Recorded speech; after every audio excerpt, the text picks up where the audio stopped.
Good evening and welcome to Capitol Tonight, a statewide look at politics. I'm Tim Boyum. As we head toward the end of the year, we're taking a look back at the issues that helped shape politics in North Carolina, perhaps the biggest historically long legislative session. Tonight we sit down with House Speaker Tim Moore to get his take on the issues and perhaps a glimpse at what we might see next year. Good to see you, sir. Welcome to the program. Thank you for coming in. Good to be here with you.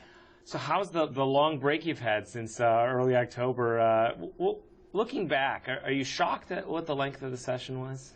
Well, we knew we had a lot of issues to tackle this year, everything from the budget to tax relief to economic development, the bond issue. We had a lot of things on our plate. And while we were there a lot longer than probably any of us really wanted to be there, we did get a lot accomplished. So in the end, although we were there a while, I'm very pleased with the final product. I remember talking to you midsummer and you were saying, look, we're going to be here as long as it needs to be done. Were you concerned that if you didn't stay and get it done, that it would be a mess to try to do it again in the spring? Well, you know, we dealt with some pretty tough issues this year. We dealt, for example, with Medicaid reform, something that's not talked about a whole lot, but, you know, it's a significant part of our state budget. Costs were going up and going up every year. And we finally dealt with an issue that's been, I guess we'd say the can's been kicked down the road for years and years. We took that issue on and dealt with it this year. That took a lot of time. We passed major regulatory reform. We passed significant tax cuts. I mean, things that to deal with those kind of weighty issues, it just takes a while. So this is your first, I mean, what a year to be Speaker with such a long session and a lot of big issues. Yes. Is it what you expected it to be, what you thought it was going to be? I know you knew Speaker Tillis very well, who's now a senator, and you were Rules Chair. Is it what you thought it was going to be?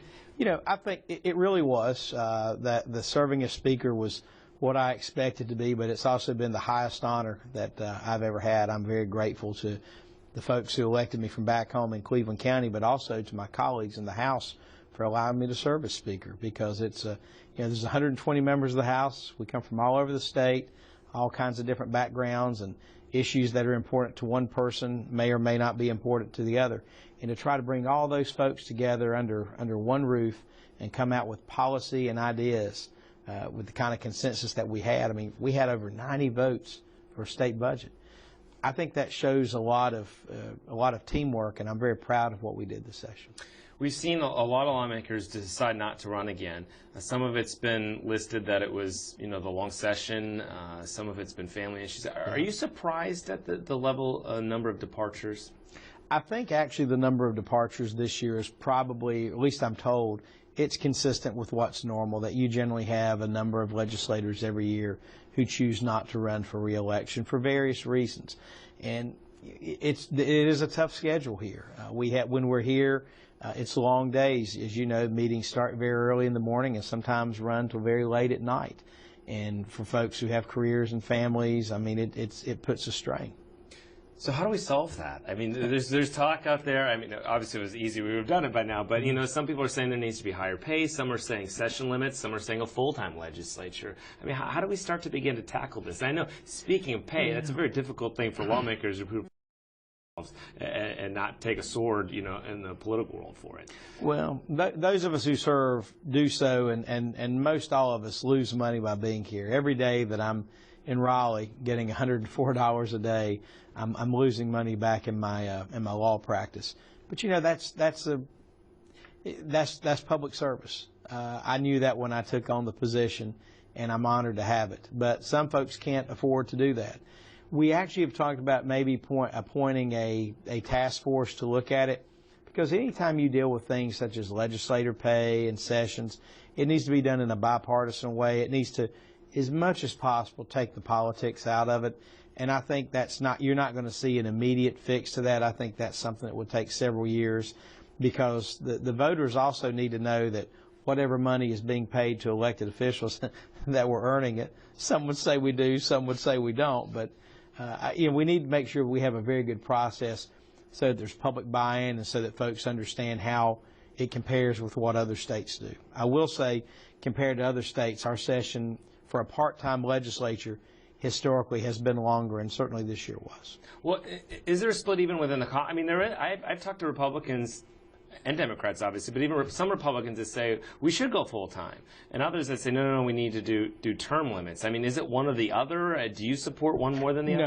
No, I don't think either of those things are an answer. I don't believe a full-time legislature is the way to go.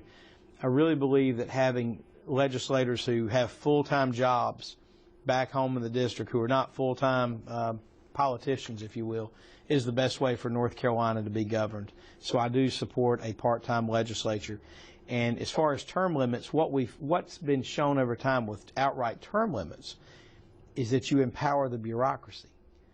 Is that legislators come for a short period out and they're gone, and the bureaucrats are the ones left. At the end of the day, I do think that those of us who are accountable to the people, the ones who can be fired by the voters, need to be here and be the ones making decisions as much as possible. But in a sense, we do have term limits because every 2 years, every one of us are up for re-election. And if our voters back home aren't happy with the job we're doing, they can always fire us. What about session limits? Session limits make some sense. I would support session limits. The key is, how do you do it? A lot of the states who have session limits in place come in for their session, but then they go out of session again and come back in for multiple special sessions. But part of the thing is, when we go into session, we start in January. We don't have our revenue numbers till April and May, so we really can't start working on the budget until that time of year, until May, when you've got reliable budget numbers. States that have their sessions early in January, like we do, often will have a session where they deal with the policy issues up front. Then they'll recess or adjourn and come back for the budget once the budget numbers are in. You know, you could consider doing something like that, but that, of course, would be a difference between the way we've done it for over 200 years already. That's a major game changer if we do that. Did the session really have to go almost 10 months? I mean, what was the turning point? Did someone finally just have to say, we're not going to get this and this, and that was a breaking point? Well, at some point, both Senator Berger and I sat down and reached compromise on the areas that were in dispute between the Senate and the House. A lot of the delay at the end had to do with the Senate position on a particular issue and the House position, and trying to find that middle ground between the two positions. And that's really the last few weeks what we were doing, was in negotiating the budget. But for example, the teaching assistants, the House felt very strongly fund teaching assistants. And it's my belief, and I think showed that we had to show we were willing to hold out to fight for that, so that the other folks would know that we were serious, that that's something we really wanted. The tax relief that we managed to achieve. I mean, taxes now in North Carolina are lower than in any recent history at all. We're going to have tax rates below 5%. That's huge.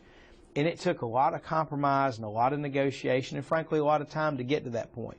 We had to be able to show through the financial models that we could afford to do that, that would produce good results. That took time. The economic development legislation, it was one of the things that was done later in the session.